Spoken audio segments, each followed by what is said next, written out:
Hello everyone and welcome back to Durbanites FPL for this intro video for season 2024-2025. I hope everyone is ready for an exciting season ahead. In this video, we are really going to concentrate on the rules of the game for those that are joining for the first time, a little bit of explanation of the rules for those that are joining again this season, just a refresher on that, plus some new rules that are in place for you to know. And following this video, we will also do additional videos with regarding squad selection. So let's get into it then. Starting off with what to expect from this range on the channel. We will do our game week review, so look at last week's games, look at how the points are shaping up, and then look at big transfer moves, who's played chips, and of course the league standings. We'll also have a look at upcoming news in terms of injuries, suspensions, good selections for the next week, early notices for double game week, so making sure that you understand what is the best place for your team. And then of course we will do some game analysis, so during longer breaks, etc., we'll come back, look at some stats, look at how people are playing, and try and guide you more on having a very productive season. Now, in terms of the squad rules, so we can only choose 15 players max in the squad, and that is split on 2 goalkeepers, 5 defenders, 5 midfielders, and 3 forwards.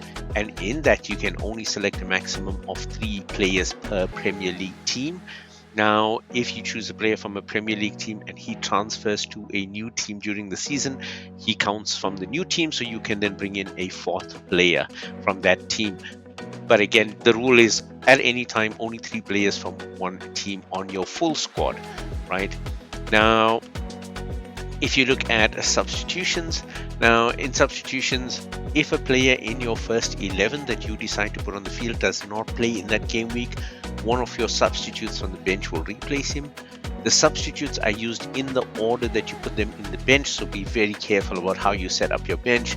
Goalkeeper will obviously only sub for goalkeeper, but when it's the outfield players, it can change your formation, so a defender could come in for a midfielder, vice versa, or even a forward. But it's important that they don't break the 3 defender rule. Now, the 3 defender rule is that your squad on the field will always have to contain a minimum of 3 defenders, and substitutions will not be made if it means that you will have less than 3 defenders. So either you will get a defender no matter where he is on the bench to replace that player, or you will end up with a defender that didn't play because you don't have enough defenders to fill that gap. So just be mindful of this.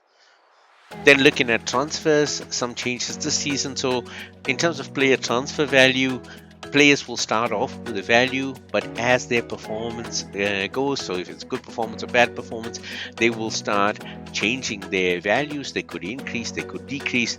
A good example of this was Cole Palmer last season, who started off at around 5.6 but finished off closer to 7.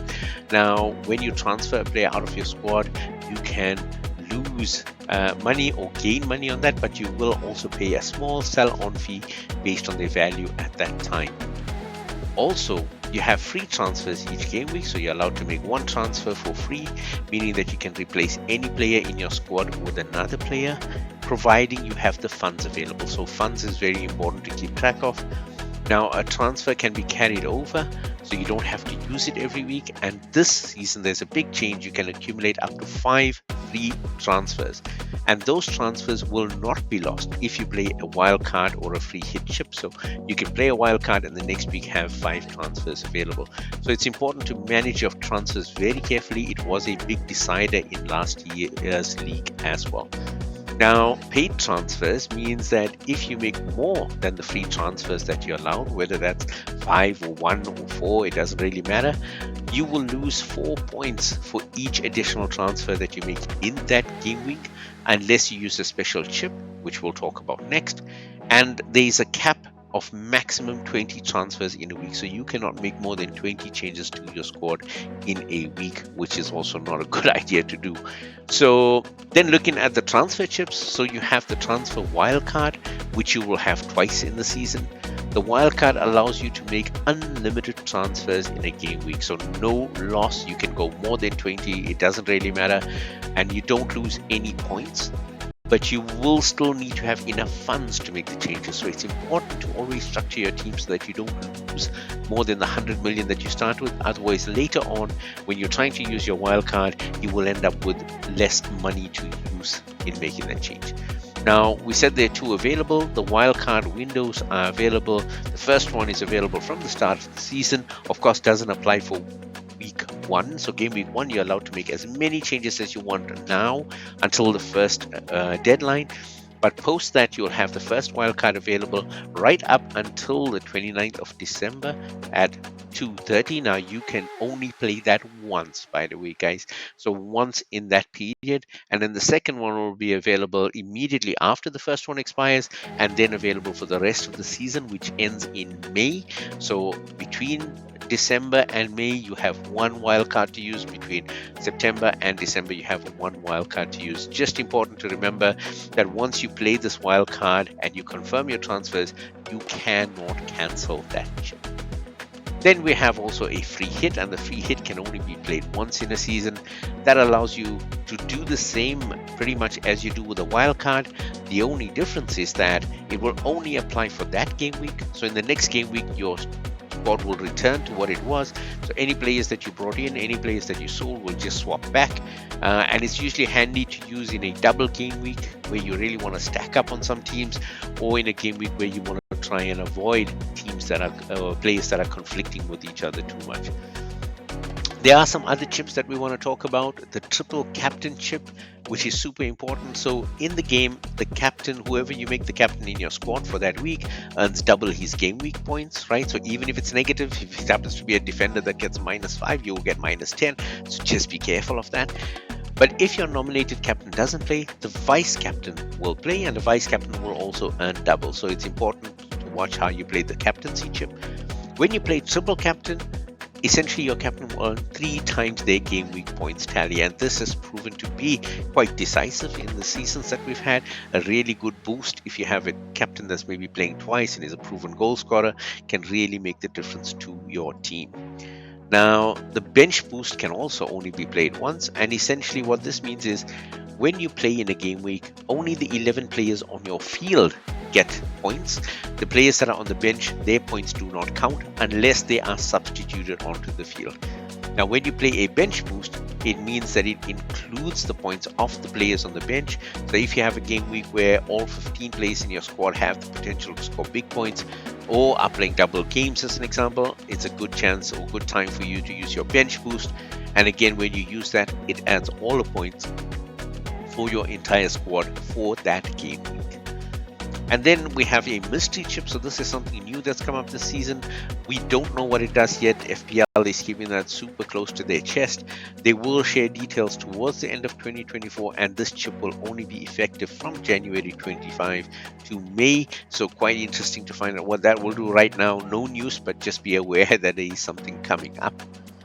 Now, in terms of points that you will get, so you can see that your player will get a point for playing up to 60 minutes. So if they do not cross 60 minutes, they will just earn 1 point. They will add an additional point for playing more than 60 minutes, right? And you can see that there's a big change in the terms of goal scoring by a goalkeeper is now worth 10 points. Last season was the same as a defender, which was 6 points, but now it is 10 points. So if you have a goalkeeper, particularly who might be a dead ball specialist, you might want to try and include them in your squad. In terms of goal scoring, you can see defenders, midfielders, and forwards 6, 5, and 4. So goal scoring midfielders are a good investment, as well as penalty taking for goal scoring midfielders.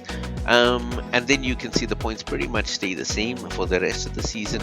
And we have, of course, bonus points that will come up. So depending on how your player actually performs in the game, he could earn between 1 or 3 bonus points. Now, don't forget that if a player is a penalty taker and misses a penalty, or gets a yellow or red card, or scores an own goal, you can see that there are also negative points. So the player might do really well, really get good points, and then suddenly maybe score a goal or concede a goal, and then suddenly, or score an own goal or concede a goal, and then suddenly lose a lot of points. So important to keep track of this as you go through the games to watch how your players perform. Now, that's what we have for the intro. So, just a quick walk through all of the rules. This is the league code if you want to join the Durbanites League this year. Please do that. We already have a few players on and looking forward to welcoming more of you. Now, once you get on the league, you won't be able to see anything currently until the first game week deadline has passed, and then you'll be able to see the full league. So, looking forward to that. We have approximately 2 weeks before the kickoff of the first game. Next week, by the 12th or 13th of August, we will have another video that will come out talking about potential transfers, potential targets, up and coming youngsters in this season. They really did make a difference last season. Guys like Saka, Foden, Cole Palmer as an example, and also outliers like Cunha, Muniz. These are guys that added a lot of points, even though they may not be the first name on your team sheet. Joachim Anderson is probably another one that we can talk about. So, and you heard also in the video from our champion, someone like Jordan Pickford, who wasn't having a great beginning of the season, actually ended up being one of the best picks for the end of the season. So we're going to talk a little bit about that, but that's going to video coming out next week, just prior to the first game week deadline. So don't forget to like, subscribe. You can leave some comments in there and turn on notifications so that you can be there when that video drops. Until then, so long for now.